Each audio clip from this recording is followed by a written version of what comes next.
कहानी की शुरुआत में हम एक कंपनी को देखते हैं जो कि शहर से दूर एक वीरान जगह पर मौजूद है।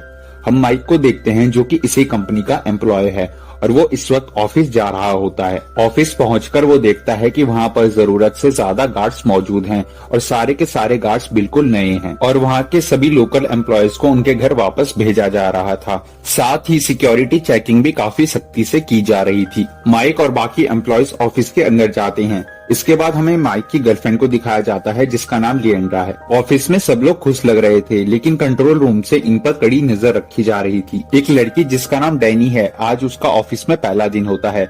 ऑफिस का एचआर उसे सारा काम समझाता है और साथ ही ये भी बताता है कि मेडिकल चेकिंग के दौरान उसके हेड में एक ट्रैकर को लगाया गया है जो कि उसकी सेफ्टी के लिए है और ये ट्रैकर ऑफिस के सभी एम्प्लॉयज के हेड में लगाया गया था। वहीं माइक को ये सब काफी अजीब लग रहा था कि कोई भी लोकल गार्ड यहाँ पर मौजूद नहीं है और ना ही कोई लोकल एम्प्लॉय। ऑफिस में बस एक ही लोकल गार्ड होता है और माइक उसे फोन करके इस बारे में पूछता है लेकिन वो कहता है कि मुझे इस बारे में कुछ नहीं पता। उसी वक्त कोई इंटरकॉम पर एक भयानक अनाउंसमेंट करता है कि इस बिल्डिंग में टोटल 80 लोग हैं पर कुछ ही देर में तुम सब लोग मारे जाओगे। अगर तुम जिंदा रहना चाहते हो तो तुम्हें मेरे इंस्ट्रक्शंस को फॉलो करना होगा। तुम सबको टास्क दिए जाएंगे जिन्हें तुम्हें पूरा करना होगा। जिसके बाद इन्हें पहला टास्क ये दिया जाता है कि तुम्हें आधे घंटे में अपने किन्हीं 2 साथियों को मारना होगा। अगर ये टास्क पूरा नहीं किया तो इसका नतीजा बहुत बुरा होगा। पहले तो लोग हैरान हो जाते हैं लेकिन थोड़ी देर बाद इस बात को मजाक समझकर सब लोग अपने काम में लग जाते हैं। मगर थोड़ी देर में इन सबके मोबाइल के सिग्नल्स चले जाते हैं।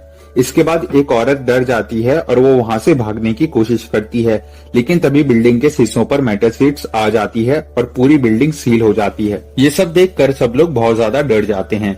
माइक अपने कुछ वर्कर्स से कहता है कि जल्दी से टॉर्चर मशीन ले आओ और इन मेटल वॉल्स को पिघलाकर इन्हें काट दो। वो लोग प्लेट्स को काटने की कोशिश करते हैं लेकिन उन पर कुछ भी असर नहीं होता क्योंकि वो बहुत ज्यादा मोटी होती हैं। इसके बाद एसी भी बंद हो जाता है। यहाँ पर इस कंपनी का सीईओ बैरी ये कहता है कि ये सरकारी बिल्डिंग है और किसी को भी डरने की जरूरत नहीं, हमें कुछ भी नहीं होगा। जरूर किसी टेक्निकल खराबी के चलते ये मेटल प्लेट्स एक्टिवेट हो गई होंगी। लेकिन माइक अब भी इस चीज को लेकर काफी सीरियस होता है।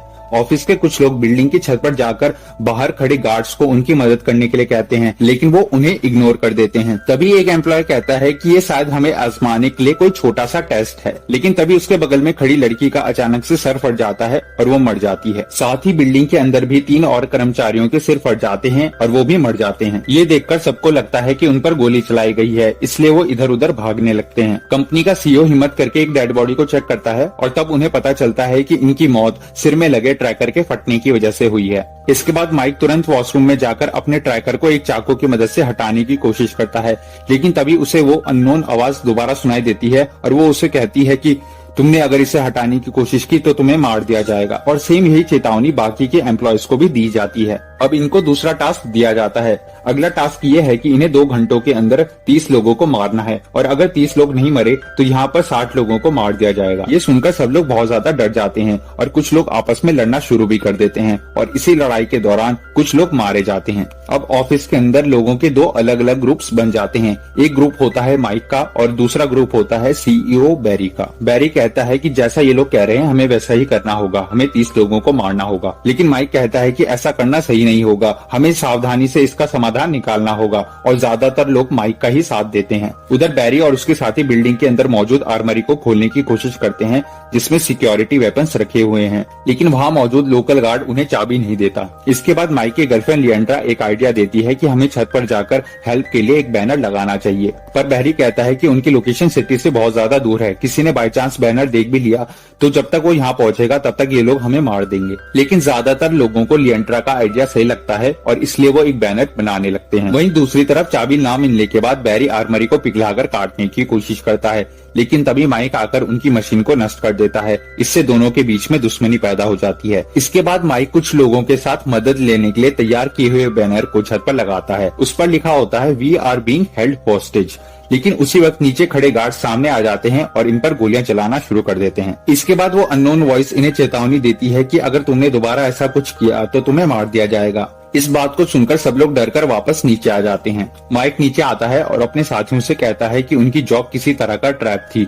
यहाँ इस सरकारी बिल्डिंग में किसी तरह का ह्यूमन एक्सपेरिमेंट किया जा रहा है और यहाँ की सरकार ही इस एक्सपेरिमेंट को करा रही है। यहाँ पर हमें पता चलता है कि इस बिल्डिंग में मौजूद सभी लोग अलग अलग देश के हैं और कोई भी लोकल नहीं है। ये सच में एक जानलेवा साइकोलॉजी टेस्ट है और इसीलिए ये बिल्डिंग इतनी दूर है और साथ ही इसी वजह से यहाँ पर आर्मरी भी रखी गई है। इसके बाद हम देखते हैं कि बैरी पीछे से माइक के सिर पर फायर एक्सटिंग्विशर मारकर उसे बेहोश कर देता है और इसके बाद वो उस लोकल गार्ड से भी आर्मरी की चाबियां छीन लेता है और उसे भी मार देता है। ये लोग आर्मरी को खोलकर उसमें रखी गन्स को निकालकर अपने पास रख लेते हैं। अब बैरी की टीम के पास हथियार हैं जिसकी मदद से वो बिल्डिंग में मौजूद सभी लोगों को गन पॉइंट पर रखकर एक जगह पर इकट्ठा करते हैं और इतनी देर में माइक को भी होश आ जाता है और वो भी वहाँ पर इन सबके बीच में खड़ा हो जाता है। यहाँ पर बैरी कहता है कि जिनके बच्चे 18 साल से कम उम्र के हैं वो लोग अलग हो जाएं और बाकी सब लोग जो बूढ़े हैं और जिनके बच्चे नहीं हैं वो अलग हो जाएं। हमारे पास कोई भी रास्ता नहीं है, हमें 30 लोगों को मारना ही होगा। इसके बाद बैरी सबसे पहले बूढ़े लोगों को मारने का फैसला करता है और साथ ही कुछ रैंडम लोगों को भी एक अलग लाइन में बिठा देता है।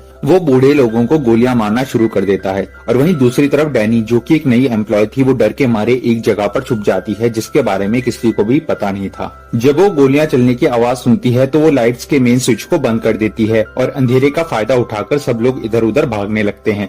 लेकिन बैरी और उसकी टीम अंधाधुंध फायर करने लगती है जिसमें कई लोग मारे जाते हैं। अब वो अननोन वॉइस इन्हें बताती है कि अब तक केवल 29 लोग मारे गए हैं और तुम्हारे पास केवल 2 मिनट हैं जिसमें तुम्हें एक और आदमी को मारना होगा। अगर तुमने ऐसा नहीं किया तो हम तुम्हारे 30 और लोगों को मार देंगे। सभी लोग जल्दी से छुप जाते हैं जिसके बाद बैरी लोगों को ढूंढने की बहुत कोशिश करता है लेकिन अंधेरा होने की वजह से वो किसी को भी ढूंढकर नहीं मार पाता और टाइम खत्म हो जाता है जिसके बाद एक एक करके और 30 लोगों के सर फटना शुरू हो जाते हैं। इसके बाद यहाँ पर उस अननोन वॉइस का कंट्रोल रूम दिखाया जाता है जहाँ पर सभी एम्प्लॉयज के नाम के साथ स्विचेस लगे हुए थे, यानी कि जितने भी बम फट रहे थे वो यहाँ से कंट्रोल किए जा रहे थे। अब ऑफिस के अंदर केवल 16 लोग जिंदा बचते हैं और यहाँ पर ये अननोन वॉइस अपना आखिरी टास्क अनाउंस करता है। वो कहता है कि 1 घंटे में तुम में से जो भी सबसे ज्यादा लोगों को मारेगा उसे जिंदा छोड़ दिया जाएगा। अब तक सबसे ज्यादा किलिंग बैरी और उसके दोस्त विंडल ने की थी। ये दोनों और भी लोगों को मारना शुरू कर देते हैं और साथ ही जो लोग माइक के साथ थे वो भी एक दूसरे को मारना शुरू कर देते हैं। कुछ लोग मरे हुए लोगों के दिमाग से मिनी बॉम्ब्स निकाल रहे थे जो कि अभी पूरी तरह से फटे नहीं थे। ये लोग इन मिनी बॉम्ब्स की मदद से ब्लास्ट करके बिल्डिंग से बाहर निकलने का प्लान बनाते हैं। माइक की गर्लफ्रेंड लिएंड्रा माइक को ढूंढने के लिए ऊपर जा रही होती है कि तभी उसका सामना विंडल से हो जाता है।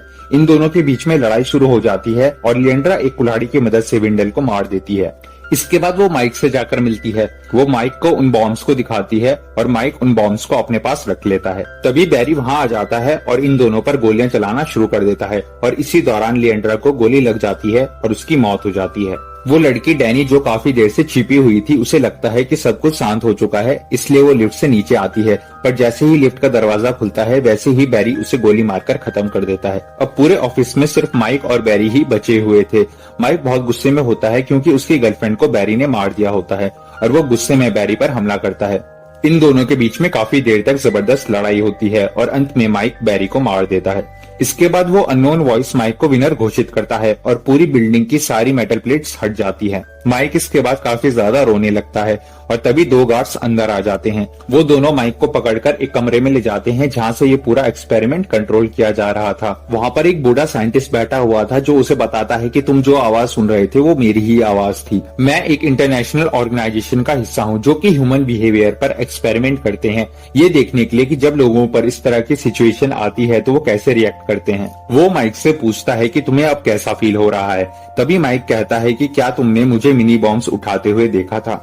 साइंटिस्ट थोड़ा सा हैरान होता है, उसे कुछ गड़बड़ लगती है और वो माइक से मिनी बॉम्ब्स की लोकेशन पूछता है। तब माइक बताता है कि वो सारे बॉम्ब्स उनकी पॉकेट्स में हैं। अब यहाँ पर हमें एक फ्लैशबैक दिखाया जाता है जहाँ पर हमें पता चलता है कि माइक ने कैसे बड़ी चालाकी से गार्ड्स की पॉकेट्स में वो सारे मिनी बॉम्ब्स रख दिए थे। इससे पहले कि वो अपनी पॉकेट से उन बॉम्ब्स को निकालते, माइक तुरंत जाकर सभी स्विचेस को ऑन कर देता है सिवाय अपने स्विच के और तुरंत सारे बॉम्ब्स फट जाते हैं। बॉम्ब्स फटने की वजह से सब लोग घायल हो जाते हैं। माइक जल्दी से एक गार्ड की गन को उठाकर सबको शूट कर देता है और सबको मार देता है। अब वो उस कमरे से बाहर निकलता है लेकिन तभी हमें पता चलता है कि उसे अभी भी कोई कैमरे के थ्रू देख रहा है और ऐसे ही एक्सपेरिमेंट्स और भी बहुत सारी जगहों पे चल रहे हैं। और फिर एक और अननोन वॉइस स्टेज 2 को अनाउंस करता है। इसी के साथ हमें ये पता चलता है कि ये खेल अभी भी खत्म नहीं हुआ है।